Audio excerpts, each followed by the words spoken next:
Alright, all you crazy Evel Knievels in training who happen to get your crazy stunts on film, welcome back to Under the Radar. And now I think it's just about that time, folks, to check out which one of you crazy stunners is gonna most likely get a cast for Christmas in another 2 weeks for another edition of the Wild World of Stunt. And the first stunt that we have up, and the reason why in the world we mention Christmas, folks, comes from KP Guitars 169 with his stunt, Project 50. And apparently in this said stunt, which features Santa Claus and a Jewish guy that goes by the name of Max Goldberg, both actually on the run from the police. For what, I do not know.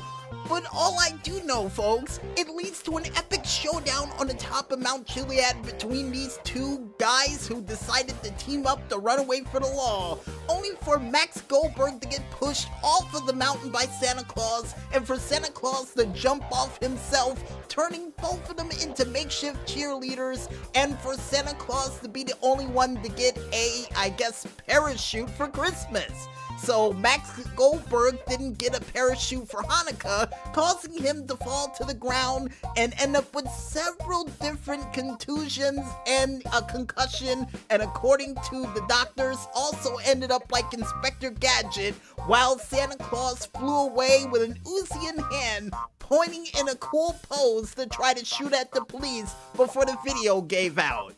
And if you're wondering at home, folks, this will not affect the Christmas holiday. It will only make it quicker. But yeah, I don't know why Santa Claus was on the run, so we're just gonna move on from that. And the doctors told me to say that besides Max Goldberg getting turned into Inspector Gadget with a full body cast, he was also captured, and there's a bounty on Santa's head for well over $250 million for his capture. What did he do? Well, you know what, ladies and gentlemen, we're gonna move on from that because the next stunt that we have up comes from the stunner Oscar28 Adrian with their stunt, Fly Away, or Fly Back according to the translation.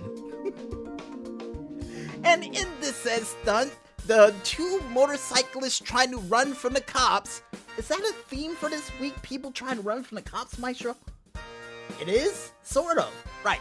Anyway, these two people trying to run away from the police, known as Max and Dave, both looked like they were just about to get away and was about to make an epic jump next to the police station over in downtown Los Santos, only for one of the police officers to know Jigen from Lupin III to shoot the back of the bike and cause both of them to fly off in super slow motion, for one of them to land on their head, and according to the Maestro, it was Dave who landed on his head, only for Max over there in the corner to end up falling to the ground and landing back first with some serious road rash on his spine.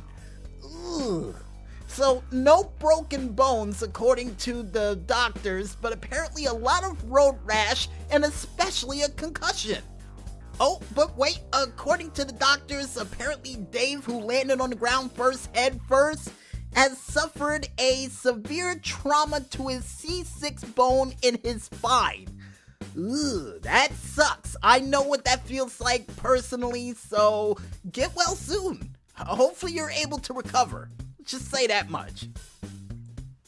And the next stunt that we have up comes from Gamer823973 with their said stunt, Project 7UB or 7UGBOIBO. What, 7Gboigo? I don't know. Anyway, this said stunt, which involves a girl that goes by the name of Molly, who decided to go to the sewers of Los Santos and decided to try to use it as a half pipe while riding a Moto X bike. And that rhymes. And would decide to do so by actually kicking up on the side of the wall and then riding on the side of it. I don't even know how to explain this properly. Let's just say that she was at a full 90-degree angle, wall riding to the ground as low as possible, only for her to kick the bike back up in the air, land on both wheels like, what, Maestro? Like a glove. And just drive away like nothing happened. So, it's incredible to see this happen, but at the same time, I got a feeling I gotta call Ripley's to believe what I just saw, because that's outrageous. She was able to pull off that stunt with no room for error at all, which tells you how skilled she is at riding a bike. Congratulations.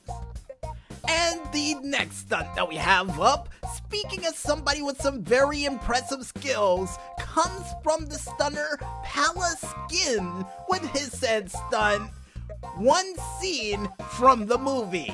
Now, what movie is he doing this stunt from? I do not know, but I got a feeling it has to be either James Bond or a possibility from XXX, cause this guy that goes by the name of Steve decided to go onto a top of a train, jump the train carts like if he was Jason Statham, only for him to do a full front flip off the front of the train and cannonball his way right into the river below, and did it with no chute, no parachute in sight, and was able to make a semi-perfect three-point landing into the water.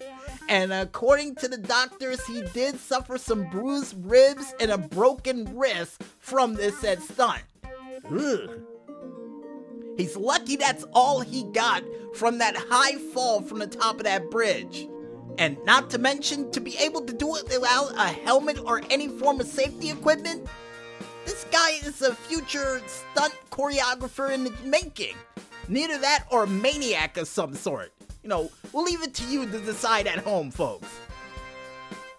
And the last but not least stunt that we have up for this week comes from the stunner Kashak Show 2014, or 214 according to the Maestro, with his said stunt, par_bike_core. So, par bike core? Yeah, we'll go with that title. And in this said stunt, the stunner that goes by the name of James, who was bored in front of the Diamond Casino, neither that or lost money and decided to make a bet with a couple of people outside, decided to use the off-ramp to the Diamond Casino to actually kick his way up into the air, skip off the fence, and go right onto the street with both wheels hitting the street like what, Maestro? Like a glove. For him to just drive off with everybody in the parking lot, including the valet, slack-jawed by what he just did. And apparently, from that one stunt, according to the Maestro, he made $500,000 off of that stunt. Nice! And me and the PR department, along with the Maestro, decided to give this stunt a perfect 10. And luckily, we didn't bet against them during this said stunt, so we made a couple of GTA dollars on this as well. Nice! And if you guys want to check out any other crazy and zany stunts of people trying to get themselves maimed for unnecessary fame, you can head on over to the socialclub.rockstargames page, only known as socialclub.rockstargames.com, and just click ever so lightly on that video page to check out a couple of crazy stunners who's gonna try to pull off a miracle on 34th Street with a cool stunt that will even impress Santa Claus himself, which for some strange reason was featured in one of these stunts as a fugitive. Which at the same time, I'm wondering right now, wouldn't that make for a cool movie? It probably would. Schwarzenegger would probably play Santa Claus though, so I don't know how I would feel about it. But either way, folks, with that said, I think it's time for us to head back to this music once again. And when we return, we'll be back with some crazy tracks from the GTA Online Top 5 Tracks of the Week right after this. So don't touch that dial just yet, folks, and stay tuned.